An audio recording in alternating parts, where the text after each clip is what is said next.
O tema que hoje trouxemos é o momento da morte. Porque eu não sei se vocês já se aperceberam, mas todos nós vamos chegar aqui a este momento, não é? Mais cedo ou mais tarde. Nós não sabemos nem como vai ser, nem quando, e ainda bem, perdão, mas vai chegar este momento de certeza. E, enfim, pela situação em que nós estamos, ao não sabermos quando vem, até temos às vezes, cometemos, entre aspas, o erro de viver como se a morte não existisse, não é?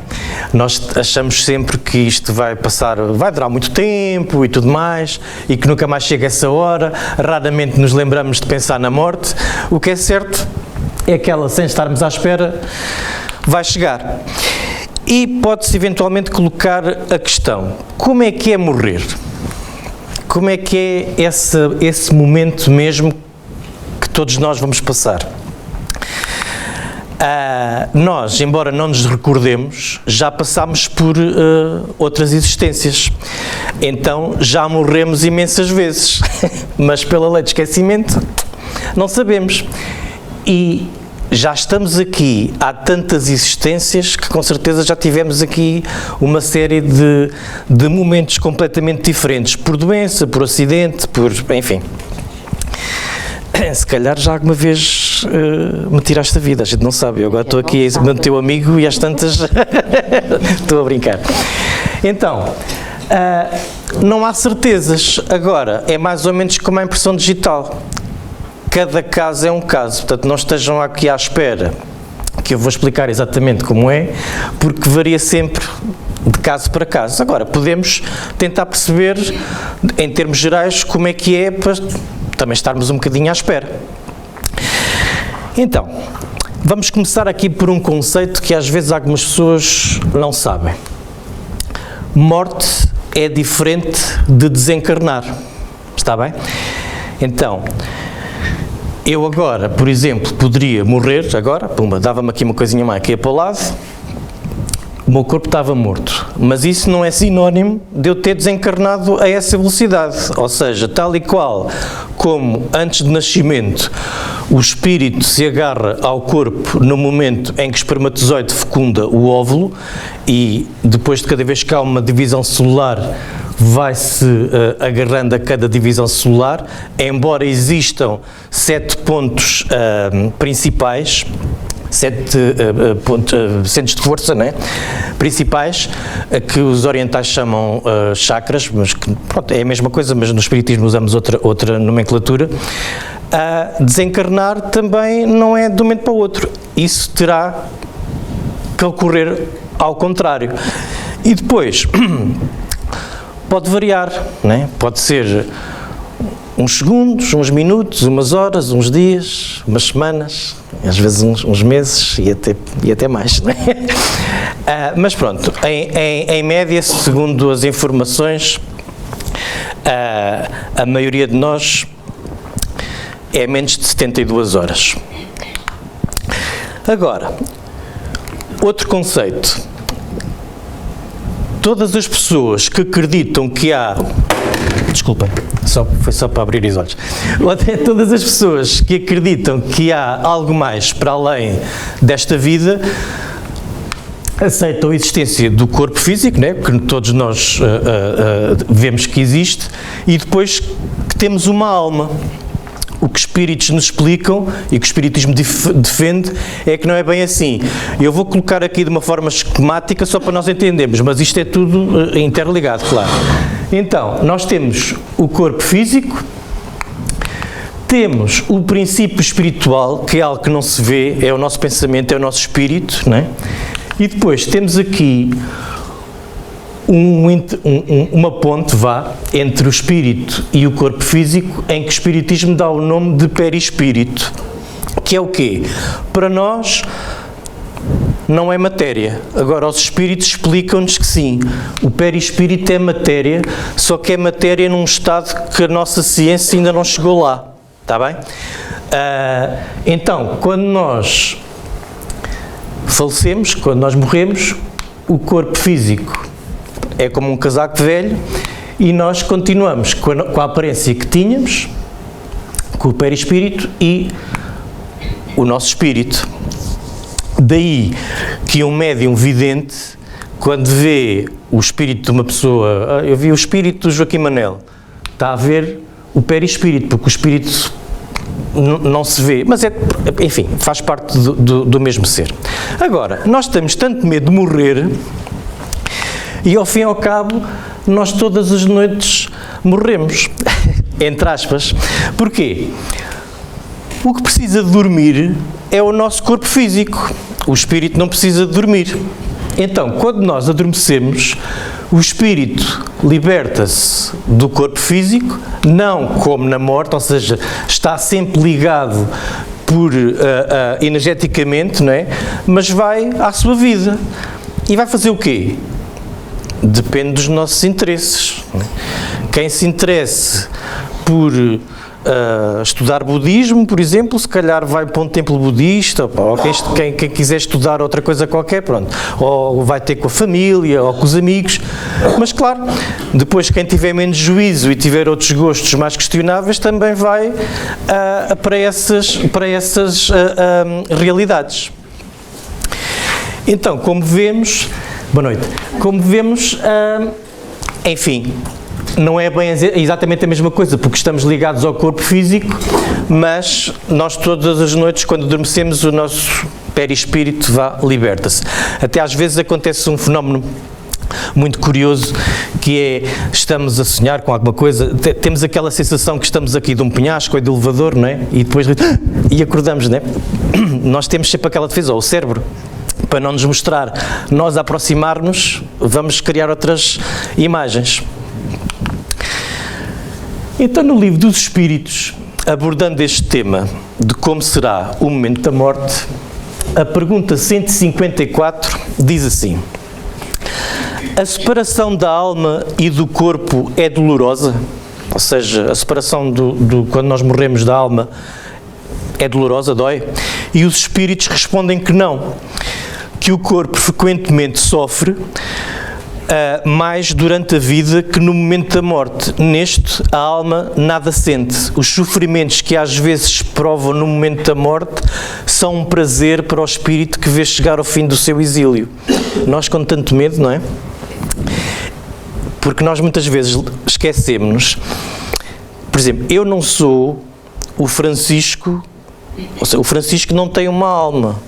Eu sou uma alma que neste momento, temporariamente, estou como Francisco, pronto. E da vez seguinte, poder estar como outra coisa qualquer. Na pergunta 155, como se opera a separação da alma e do corpo? E eles explicam que os liames que retinham, sendo rompidos, ela desprende-se. Mas Allan Kardec, não satisfeito, ainda pergunta, na 155A, a separação verifica-se instantaneamente numa transição brusca? Há uma linha divisória bem marcada entre a vida e a morte?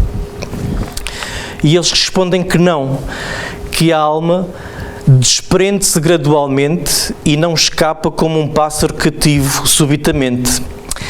Os dois estados tocam-se e confundem-se, de maneira que o espírito desprende-se pouco a pouco dos seus liames e estes soltam-se e não se rompem. Ou seja, como eu estava a dizer há pouco, nós vamos nos soltando. Eu recordo-me, eu já não me lembro em que livro é que foi isto, mas tenho a impressão que foi um livro psicografado pelo Divaldo Franco, em que até há descrevem a morte de uma pessoa, e essa pessoa já era assim mais evoluída espiritualmente, e o espírito estava tão consciente do que estava a ocorrer, que também ajudou o seu próprio desprendimento, não é? Então, assim, genericamente, só para depois nós percorrermos isto durante a palestra, quais são as possíveis formas de morrer? Por doença, não é? Doença prolongada, por velhice, por acidente, pena de morte, suicídio, assassínio, guerra ou tiroteios, eutanásia, ou seja, há uma série de formas diferentes. Vamos tentar percorrer uma a uma e tentar ver as diferenças. No caso da doença, quando não é uma doença súbita, ou seja, quando estamos a falar de uma doença prolongada, às vezes a separação até já começou antes. E aqui na pergunta 156, o Allan Kardec questiona: a separação definitiva entre a alma e o corpo pode verificar-se antes da cessação completa da vida orgânica, ou seja, antes de o corpo parar de trabalhar totalmente? E a resposta é muito curiosa, porque eles dizem que na agonia, às vezes, não é sempre, às vezes, a alma já deixou o corpo, que nada mais tem do que a vida orgânica. O homem não tem mais consciência de si mesmo e, não obstante, ainda lhe resta um sopro de vida. O corpo é uma máquina que o coração põe em movimento e ele mantém-se enquanto o coração lhe fizer circular o sangue pelas veias, e para isso não necessita da alma. Ou seja, às vezes até há situações em que a libertação já ocorreu. Na velhice, e eu agora aqui vou fazer uma mistura entre as duas. Por exemplo, eu tive a felicidade, há uns anos eu conheci uma senhora que faleceu com 101 anos. E ela era muito católica. E eu sei lá já que idade é que ela tinha, mas foi pouco tempo antes dela desencarnar, ela se calhar tinha pai 99 ou 100 anos. Ela estava muito lúcida. E ela sabia que eu era espírita e eu de vez em quando falava de espiritismo com ela. E ela até tinha uma bela abertura de mente e aceitava e trocava argumentos comigo. E como ela gostava muito do Evangelho e tudo mais, eu nunca mais me esqueci desta história. Eu uma vez comprei-lhe aí um livro que é o Pão Nosso e ofereci-lhe, porque aquilo são pequenas passagens e tal, ela era capaz de gostar. Ofereci-lhe para ela ler e depois passado, sei lá, 2 semanas ou um mês, ela devolveu-me o livro, a dizer que não podia mais, não conseguia ler aquilo. E eu fiquei preocupado, mas porquê? É que eu ponho-me a ler isso e depois começo a ver pessoas aqui ao pé de mim que mais ninguém vê, que habitualmente não estão cá. Ou seja, à medida que nós vamos envelhecendo e já perto da hora de partir, por morte natural, muitas vezes nós já começamos a ver coisas que outros à nossa volta não veem, ou ouvir, ou o que seja. E às vezes os que estão à nossa volta até pensam que nós estamos a ficar birutas, e às vezes acontece de facto nós termos algum problema, porque o cérebro é um órgão como qualquer outro, né? E com a degradação também pode ter alucinações ou assim, mas por vezes não. Então, muitas vezes o desprendimento começa antes do momento da morte. Mas, por vezes, alguns de nós partem por acidente, não é? Uma coisa mais repentina. Como é que é nestes casos? Na pergunta 161 do Livro dos Espíritos, o Allan Kardec perguntou se na morte violenta, ou por acidente, quando os órgãos ainda não se debilitaram pela idade ou pela doença, a separação da alma e a cessação da vida verificam simultaneamente, ou seja, ao mesmo tempo? E eles respondem que geralmente é assim, mas em todos os casos o instante que os separa é muito mais curto. Ou seja, é algo que é mais, de repente, mais violento, desculpem a expressão. Uma vez aqui vi uma palestra de uma pessoa que falou disto e ficou uma imagem que nunca mais me esqueci. Como às vezes nós temos um penso, né? E depois quando já não é preciso vamos arrancar aquilo, zac! E pode ser assim de repente, o que não quer dizer que doa, né? Existe, às vezes sim, outras não. E existem até alguns relatos, por exemplo, eu recordo-me de ter visto a psicografia. Vocês lembram-se, eu já não sei em que ano é que isto foi, mas isto deve ter sido por volta do ano 2004, que houve um grande tsunami a seguir a um terremoto de terra, e depois houve uma psicografia de uma dessas pessoas que desencarnou nesse tsunami e a passagem até foi muito tranquila. A pessoa tinha mérito, não é? E então não teve sofrimento nenhum, nem se apercebeu muito bem do que estava a acontecer e de repente já estava do lado de lá. Mas nós, como somos muito atrasados, em alguns países ainda fazemos estas barbaridades, ou seja, há um crime muito grave, ninguém está aqui a pôr isso em causa, e depois, como castigo, bumba, vai de pena de morte. Mas isso, no limite, é um assassino, estamos a assassinar uma pessoa, não é? Por muito má que ela seja, devemos, a sociedade, o evoluir da sociedade irá arranjar outras soluções. Portanto, isto é o equivalente a um assassínio, estamos a terminar a vida de uma pessoa, mas não é só isto. Temos também a eutanásia e temos também o aborto. E aqui eu quero abrir alguns parênteses, porque este tema é delicado. Vamos ver uma coisa, do ponto de vista espírita, sim, é um crime, está bem? É errado. Mas vou dar 2 exemplos. Vamos imaginar que eu, antes de conhecer o espiritismo, que, sei lá, tinha uma namorada qualquer e que ela tinha engravidado e que nós tínhamos decidido fazer um aborto. Eu tinha responsabilidade e ela? Tínhamos. Mas quanto aqui é outra coisa. Às vezes há pessoas que passaram por essa experiência na vida e depois, mais tarde, vêm a conhecer o espiritismo e de repente ficam com uma carga de consciência muito grande. E o que é que eu fui fazer assim? Não, porque fez as coisas de acordo com o conhecimento que tinha, não é? E isso pesa muito. Por exemplo, se eu fosse fazer agora, com os conhecimentos que eu tenho, não estou a dizer que sou eu o supra-sumo, mas com os conhecimentos que eu já tenho, aí era outra coisa.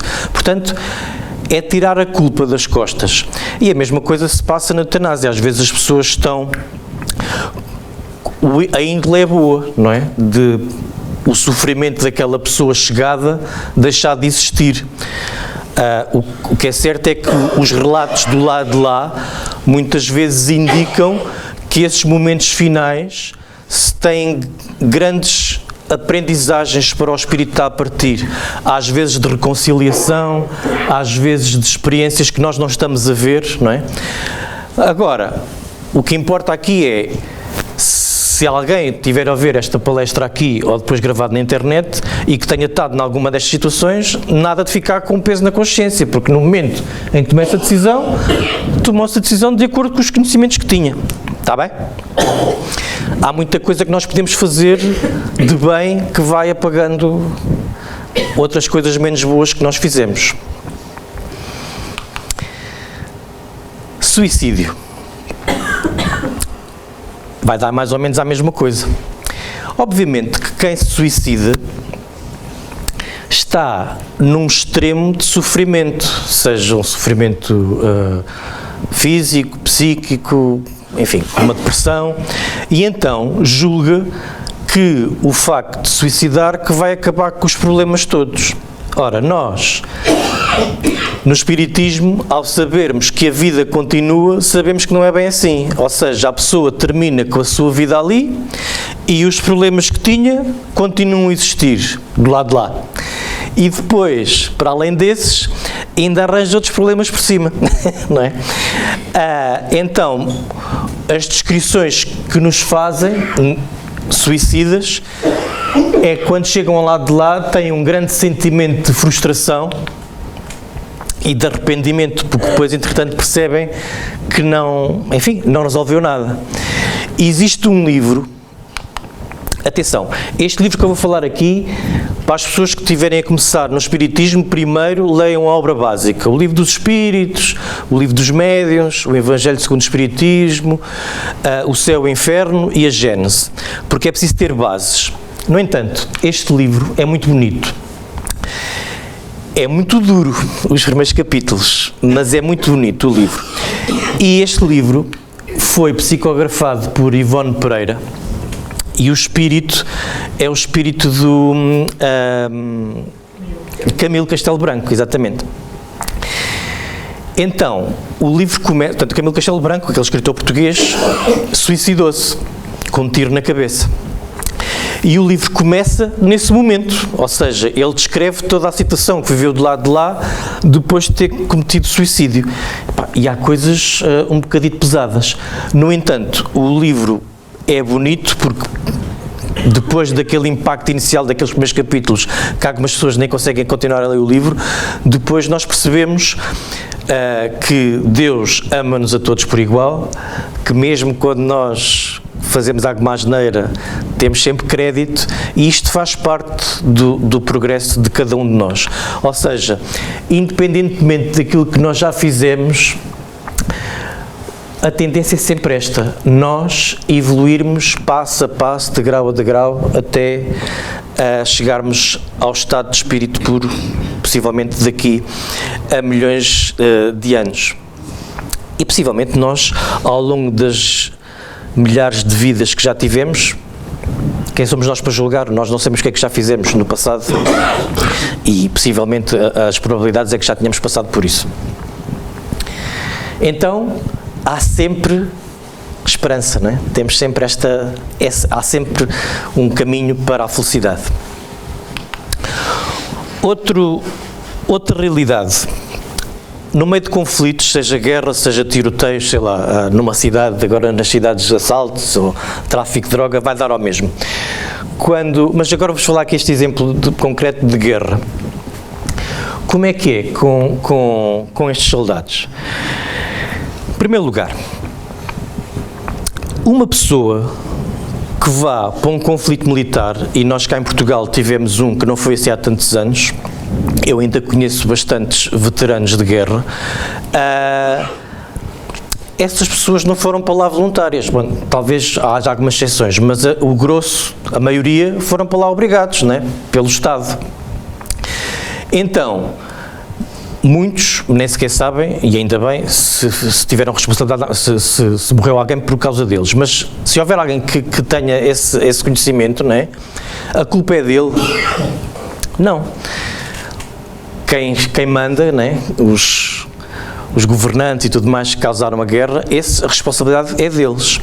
No entanto, no meio de um campo de batalha, neste livro de Ernesto Bozano, A Crise da Morte, que tem vários depoimentos, um dos depoimentos que lá aparece são de pessoas que faleceram no campo de batalha.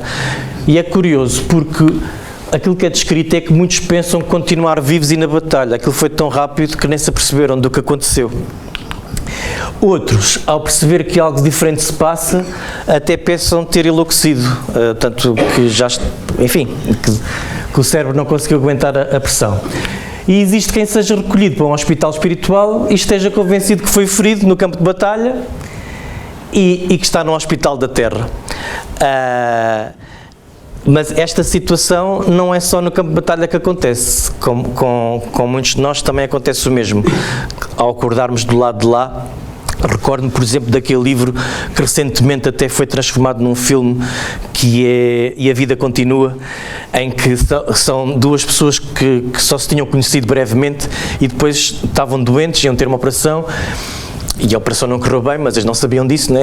E depois acordaram do lado de lá, num hospital espiritual, e estavam convencidos que estavam a recuperar num hospital terreno.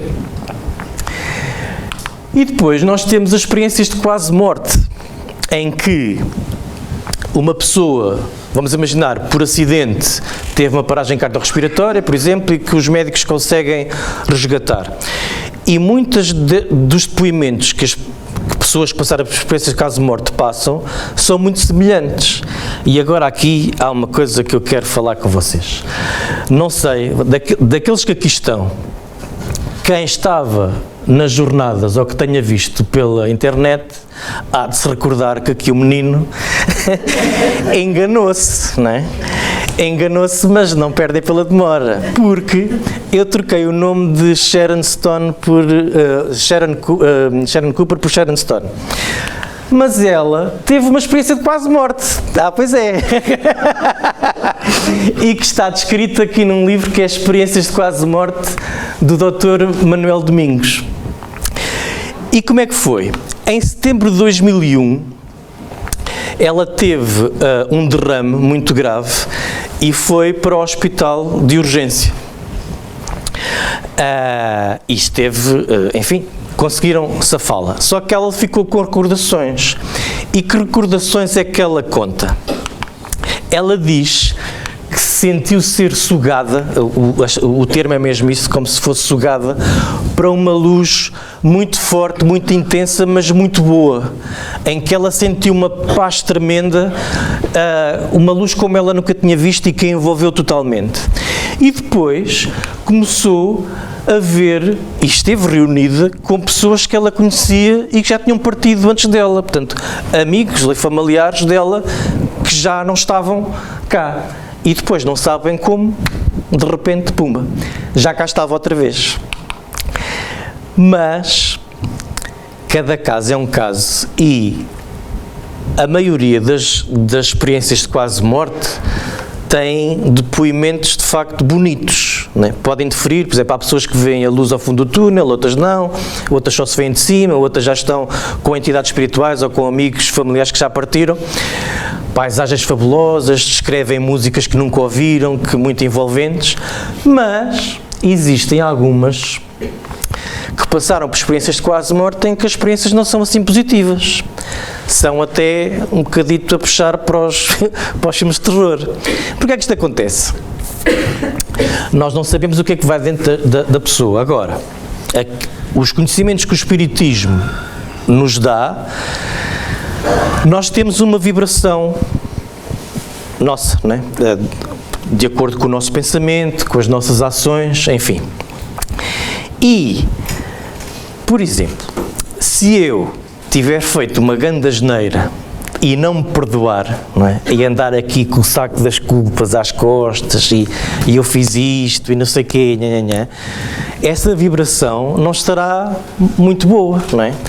E ao chegar ao lado de lá, estando com essa culpa, onde é que eu me vou ver?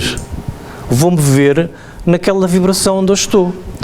Por exemplo, vamos imaginar que eu e a Catarina desencarnávamos os dois ao mesmo tempo, e aqui, assim, mesmo ao lado um do outro, aqui já, pumba.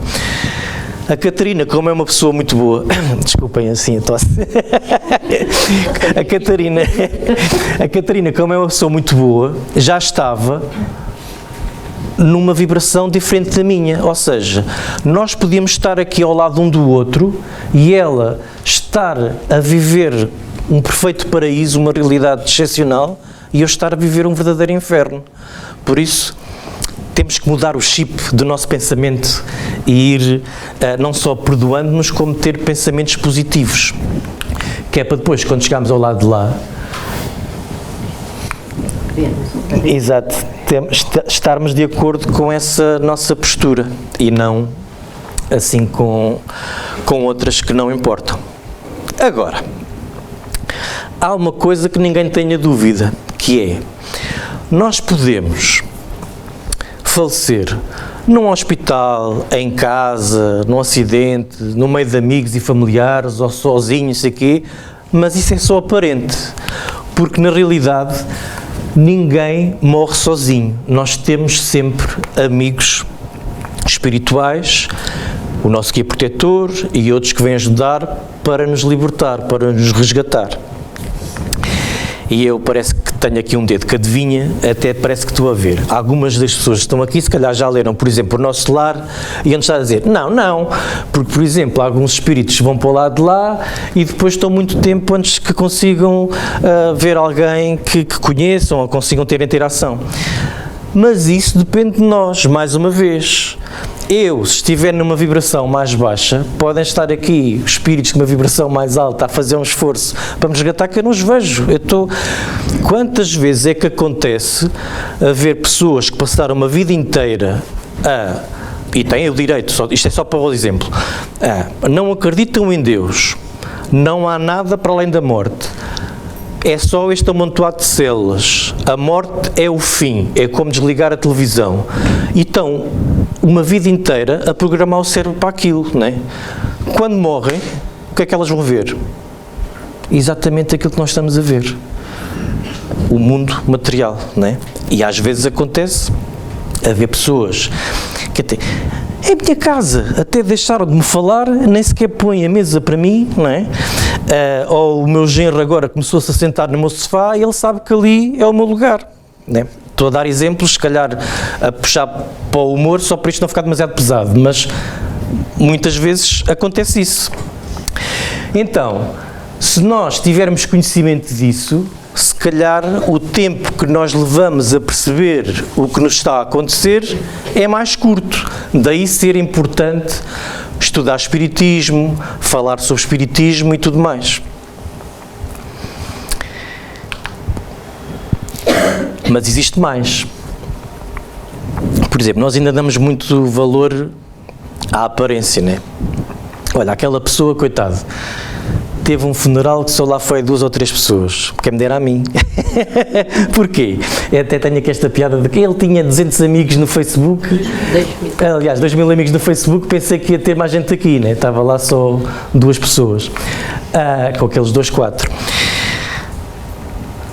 Nós muitas vezes, nós não temos educação espiritual, a verdade é essa. Lembra-se de eu ter dito no início que a morte não era sinónimo de desencarnar, ou seja, poderá, não quer dizer que seja sempre, mas por vezes, durante o velório, ainda pode estar a acontecer o espírito a soltar-se, não é? E nós, em vez de estarmos num local com a gravidade que deve, né, que de estar ali em oração, a emitir bons pensamentos, muitas vezes vamos para um velório em que já não vemos pessoas há imenso tempo, de amigos ou familiares, né, e até começamos ali na brincadeira, a tocar uns piropos e não sei o que, e às vezes, sem querer, podemos estar a destabilizar o ambiente. Não quer dizer que, vamos lá ver, recordar a pessoa que está a partir, até contando entre nós coisas que aconteceram de piada, não estou a dizer que isso é condenável, mas às vezes nós estamos ali com pensamentos nada bons, devíamos fazer diferença, né, à pessoa que está ali a partir. E às vezes aqueles funerais grandes não importam nada, que coitado do senhor até pode estar, senhor ou senhora pode estar em confusão. Então, o conhecimento que nós vamos tendo, por exemplo, com o espiritismo, vai-nos ajudar a voar, não é? Quanto mais conhecimento nós temos, mais nós estamos despertos para estas realidades. E ficamos, por exemplo, a saber que túmulos grandes e sumptuosos e tudo mais não importam nada, porque nada disto vai para o lado de lá. Eu posso ter muito dinheiro ou nenhum, posso ter um excelente emprego ou estar desempregado, eu posso ter muitos bens materiais ou nenhum, eu quando for para lá é igual, porque fica tudo cá, não é? O que é que eu levo? Levo as minhas ações, os meus pensamentos, o meu eu, não é?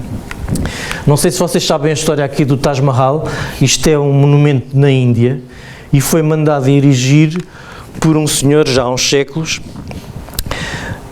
para servir de mausoléu a uma das esposas, pronto, porque ele tinha várias, era natural nesta sociedade, então a sua esposa preferida, que ele gostava muito dela, mandou erigir isto, então isto é um templo de amor por alguém.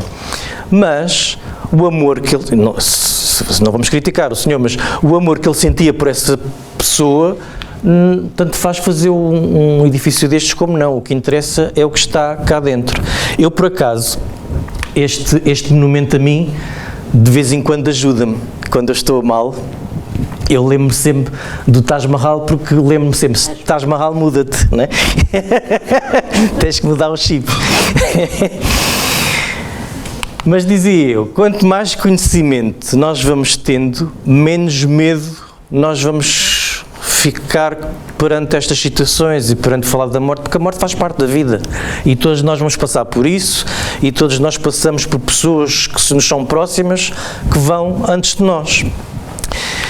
Nada disto, o medo não é contraproducente e quanto mais estudamos, melhor.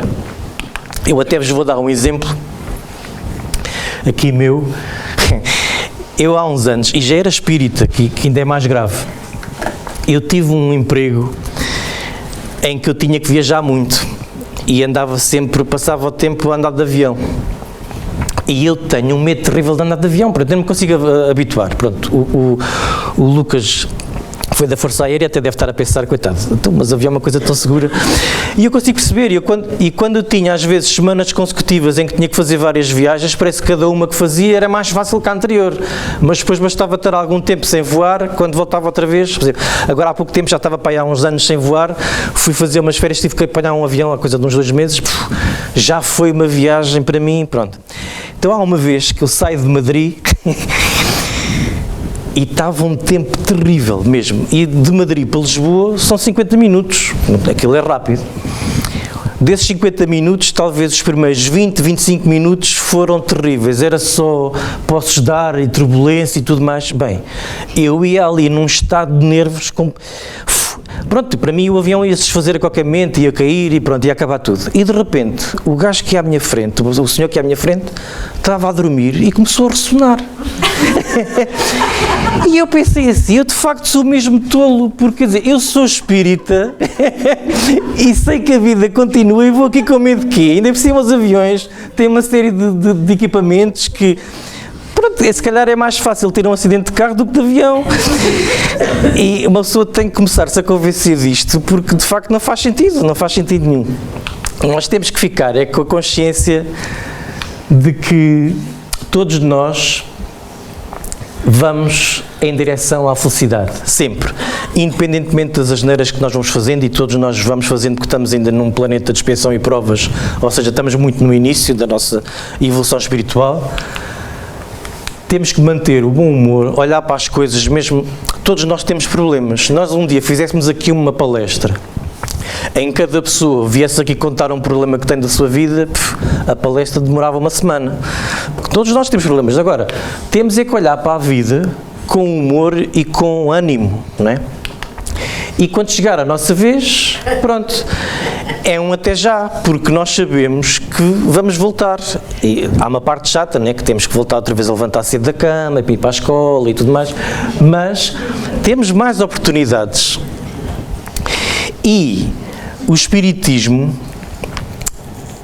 eu considero que o Espiritismo tem coisas muito boas em termos teóricos que nos fazem pensar, que nos mostram como é que é a realidade e que nos mostram que a fé e a razão não estão de costas voltadas, pelo contrário. Agora, para além disso, uma coisa que eu acho notável e de facto dá aqui uma força é existir a possibilidade de comunicar com o lado de lá da vida, ou seja, dentro de certas condições existe a possibilidade, em reuniões mediúnicas, de se falar com pessoas que já partiram. Isso é uma ternura, porque nós termos a certeza que quando o nosso corpo de carne afinar, não é?